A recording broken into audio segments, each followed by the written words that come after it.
Hello aspirants, welcome to prep hub.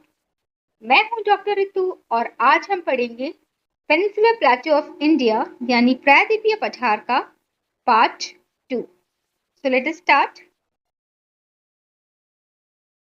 आज हम पढ़ेंगे डेक्कन प्लेटो। डेक्कन प्लेटो का एरिया है लगभग 7 लाख स्क्वायर किलोमीटर्स का। ये इन्वर्टेड ट्रायंगुलर शेप का है। मैंने आपको अपने लास्ट वीडियो में भी बताया था कि जो पेनिनसुलर प्लेटो है वो इन्वर्टेड ट्रायंगल की शेप का है। आइए अब इसकी सीमाओं के बारे में जान लेते हैं। नॉर्थ में इसका नॉर्दर्न बॉर्डर बनाती है नर्मदा नदी, जो कि एक रिफ्ट वैली में से होकर बहती है। उसके बाद है सतपुड़ा की पहाड़ियां, जिसमें महादेव और माइकल रेंजेस हैं, जो कि छोटा नागपुर प्लेटो के ईस्टर्न मार्जिन तक एक्सटेंड करती हैं। वेस्ट में लाया करते हैं वेस्टर्न घाट्स और ईस्ट में लाया करते हैं ईस्टर्न घाट्स। जैसे कि मैंने आपको पहले भी बताया था कि जो डेक्कन प्लेटो है इसका स्लोप है फ्रॉम वेस्ट टू ईस्ट, मतलब ये इस तरीके से स्लोपी है। वेस्ट में थोड़ा एलिवेटेड है और ईस्ट में थोड़ा सा डिप्रेस्ड है। इसका एवरेज एलिवेशन है लगभग 600 से 900 मीटर्स तक। अब डेक्कन प्लेटो बहुत सारे छोटे छोटे प्लेटोज का एक एग्रीगेट है। सबसे पहले देख लेते हैं महाराष्ट्रियन प्लेटो। इसका ज्यादातर एरिया बेसाल्टिक रॉक से ढका हुआ है। यहाँ पर है आपके बेसाल्टिक रॉक्स, ठीक है, जिसे रेगर या फिर ब्लैक सॉइल के नाम से भी जाना जाता है, जो कि कॉटन की कल्टीवेशन के लिए बहुत इंपॉर्टेंट है। इसमें फ्लो करने वाली नदियां हैं गोदावरी, भीमा और कृष्णा नदी, जो वेस्ट टू ईस्ट फ्लो करती है और ज्वाइन करती है बे ऑफ बंगाल या फिर यहाँ पर इंडियन ओशन, ठीक है।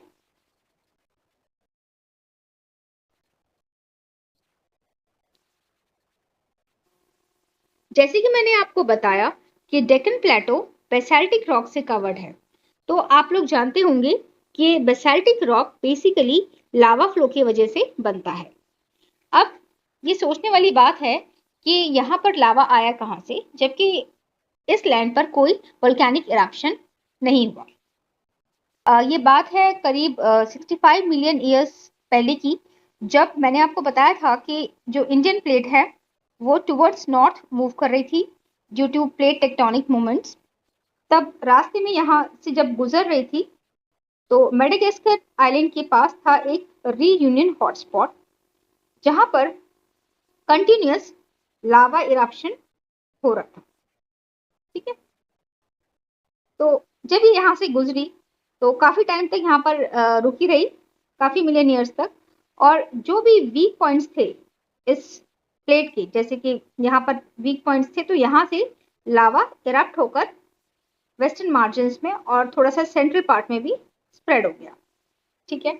तो इस तरीके से ये लावा यहाँ पर आया और आगे जाके इंडियन प्लेट मूव करके यूरेशियन प्लेट से टकराकर इसने बनाया इंडियन मेनलैंड, ठीक है।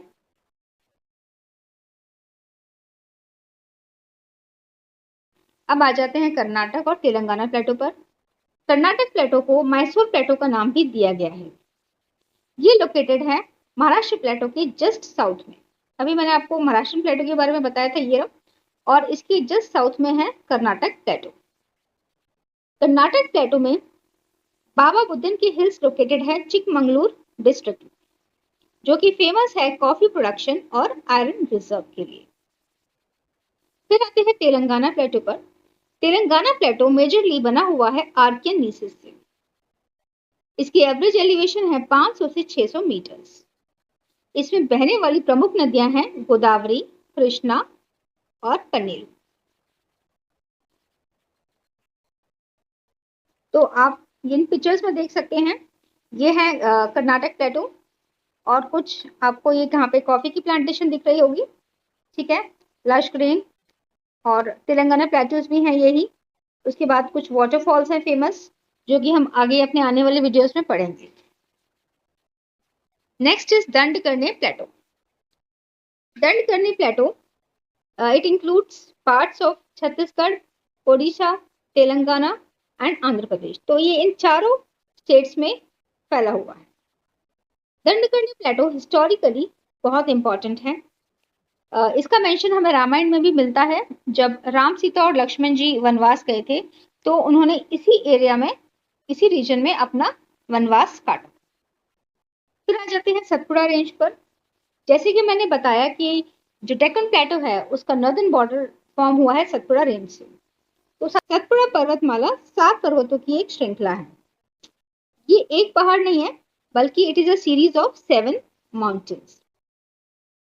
ये रन करता है वेस्ट में राजपीपला हिल्स, यानी गुजरात में आपका पड़ेगा राजपीपला हिल, ठीक है।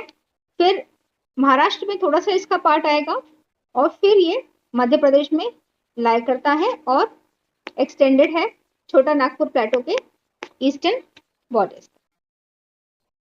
इसमें आती है महादेव हिल्स और मैकल हिल्स। सतपुड़ा रेंज के नॉर्थ में लाई करती है नर्मदा नदी और साउथ में लाई करती है तापी नदी।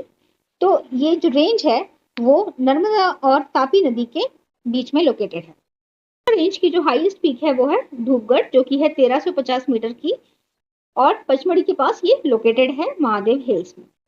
इसकी दूसरी इंपॉर्टेंट पीक है अमरकंटक, जो कि है 1127 मीटर की। अमरकंटक से ही फ्लो करती है या ओरिजिनेट होती है नर्मदा नदी यहाँ पर, और ये इट फ्लोज टुवर्ड्स वेस्ट, ठीक है, और अपना पानी जो है वो अरेबियन सी में लाकर छोड़ देती है। उसके बाद एक और नदी जिसे सोन नदी कहते हैं वो ओरिजिनेट होती है और वो गंगा नदी के साथ जाके मर्ज हो जाती है टुवर्ड्स नॉर्थ। ये है सतपुड़ा रेंजेस। आप देख सकते हैं ये बहुत सारी पहाड़ियां हैं, 1 2 3 4, इस तरीके की 7 पहाड़ियों की एक श्रृंखला है। अब आ जाते हैं वेस्टर्न घाट्स पर। वेस्टर्न घाट्स एक्सटेंडेड हैं from north to south. North में लाई करती है तापी वैली, यानी तापी वैली से ये स्टार्ट होते हैं, ठीक है। तापी नदी से के ही जो घाटी है उसे कहेंगे तापी वैली, और ये रन करते हैं towards south ended up to Nilgiri hills, ठीक है। तो वेस्टर्न घाट्स जो है वो वेस्ट की तरफ स्टीप है, मतलब थोड़ी खड़ी है, और ईस्ट में थोड़ी स्लोपी है, ठीक है। वेस्टर्न घाट्स को सह्याद्री के नाम से भी जाना जाता है और ये 2 पार्ट्स में डिवाइडेड है, नॉर्थ सह्याद्री और साउथ सह्याद्री। नॉर्थ सह्याद्री की जो हाईएस्ट पीक है वो है कलसुबाई, जो कि है 1646 मीटर्स ऊंची और लोकेटेड है हरिश्चंद्र रेंज में। साउथ सह्याद्री की हाईएस्ट पीक है कुंद्रेमुख, जो कि है 1892 मीटर्स की हाइट की। अब वेस्टर्न घाट्स और ईस्टर्न घाट्स जहां पर मीट करते हैं वहां पर बनाते हैं एक नॉट, यानी कि एक गांठ, और उसे नाम दिया गया है Nilgiri hills. 17 degree north latitude divide करता है वेस्टर्न घाट्स को नॉर्थ और साउथ घाट्स में, ठीक है। यहाँ पर अराउंड यहाँ पर पड़ेगा 17 डिग्री नॉर्थ लैटिट्यूड, ठीक है। और ये डिवाइड करता है वेस्टर्न घाट्स को northern western Ghats and southern western Ghat. Nilgiri hills की जो हाईएस्ट पीक है वो है डोडा बीटा, ठीक है, जो यहाँ पर कहीं लाई करेगी। नीलगिरी हिल्स के जस्ट साउथ में लाई करती है अन्नामलाई हिल्स। अन्नामलाई हिल्स की हाईएस्ट पीक है अनैमुडी, ठीक है, जो सदर्न इंडिया की हाईएस्ट पीक है। हाइट है लगभग 2695 मीटर्स। अन्नामलाई हिल्स के जस्ट साउथ में मैंने आपको बताया पड़ेंगी कार्डमम हिल्स, और कार्डमम हिल्स के और साउथ में जाएंगे तो पड़ेंगी नागरकोइल। वेस्टर्न घाट्स की जो हाइट है वो नॉर्थ टू साउथ इंक्रीज करती है, मतलब ये नॉर्थ में थोड़ी कम हाइट की है और साउथ में इसकी हाइट बढ़ जाती है।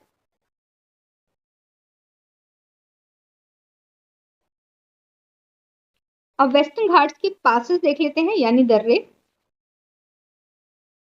सबसे पहले है थाल घाट,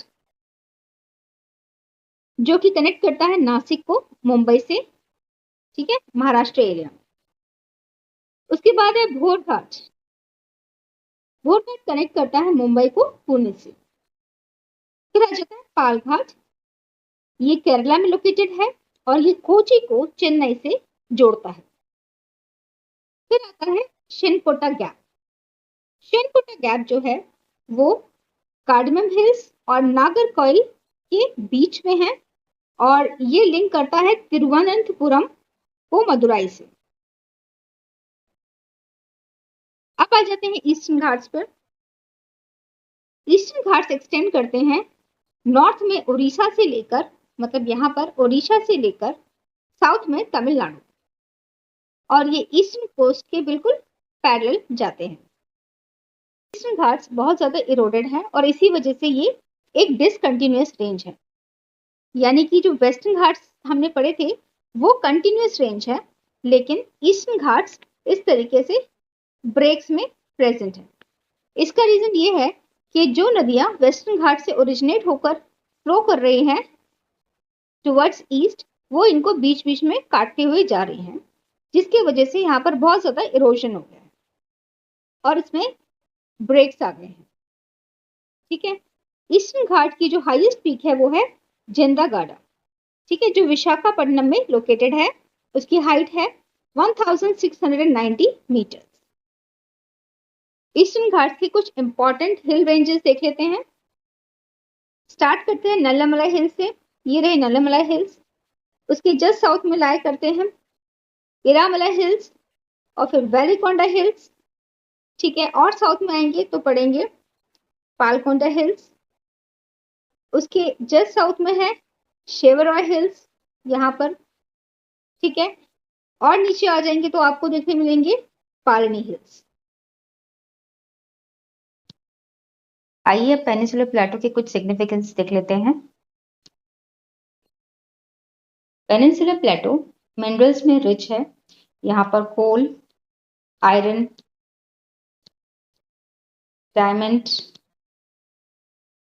बॉक्साइट, माइका, कॉपर और बहुत सारे मिनरल्स के रिजर्व्स पाए जाते हैं। इसमें डिफरेंट टाइप्स की सॉइल मिलेंगी आपको, जिसमें मेजर है regur soil, laterite soil, red soil, yellow soil. तो ये सब जो है क्रॉप कल्टीवेशन के लिए बहुत इंपॉर्टेंट है। बहुत सारी नदियां यहाँ बहती हैं जो कि सॉइल को बहुत फर्टाइल बनाती हैं, ठीक है। हिल्स पर क्रॉप्स होते हैं, जैसे मैंने आपको बताया टी प्लांटेशन होती है, कॉफी प्लांटेशन होती है, रबर प्लांटेशन होती है। वेस्टर्न घाट्स जो है वो बायोडाइवर्सिटी रिच हॉटस्पॉट्स हैं। यहाँ पर बहुत वैरायटी ऑफ फ्लोरा, यानी कि बहुत सारे प्लांट्स या ट्री की वैरायटी, एंड फौना, ठीक है।